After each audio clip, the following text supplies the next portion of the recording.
খাদ্য ভবনের ভেতরে খাদ্য বিপণন বিভাগের জয়েন্ট সেক্রেটারি তিনি সিঁড়ির এই ওপর থেকে পড়ে গিয়েছেন, যেটা জানা যাচ্ছে যে সকাল 10:30টার কিছুটা সময় আগে তিনি এখান থেকে পড়ে যান এবং এই যে এখানে স্তূপাকৃতি আসবাব রাখা রয়েছে এই জায়গায় তিনি এসে পড়েন। আশঙ্কাজনক অবস্থায় তাকে এসএসকেএম হাসপাতালে ভর্তি করা হয়েছে। যারা এখানে ছিলেন তাদের একজনের সঙ্গে কথা বলবো।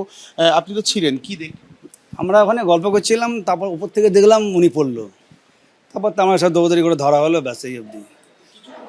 না না না, কিছু বোঝা যায়নি, কিছুই বোঝা যায়নি। কিন্তু আমার এখানে পড়লো ধাপ করে, সেটাই দেখেছি।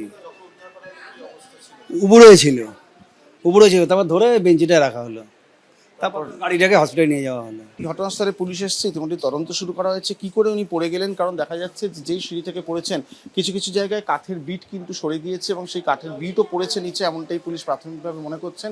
সেক্ষেত্রে কোনোভাবে হেলান দিয়ে দাঁড়িয়ে দুর্ঘটনাবশত পড়ে গেছেন নাকি অন্য কোনো কারণ রয়েছে সেটা দেখা হচ্ছে। অন্যদিকে যে অফিসার এইভাবে পড়ে গেলেন তার চিকিৎসা চলছে এসএসকেএম হাসপাতাল, তার অবস্থা এখনও আশঙ্কাজনক, সেটাও কিন্তু খতিয়ে দেখা হচ্ছে। এবং কিভাবে তিনি পড়ে গেলেন অফিস টাইমে, অফিস আওয়ার্সে, পুরো বিষয়টা তদন্ত করে দেখছে পুলিশ।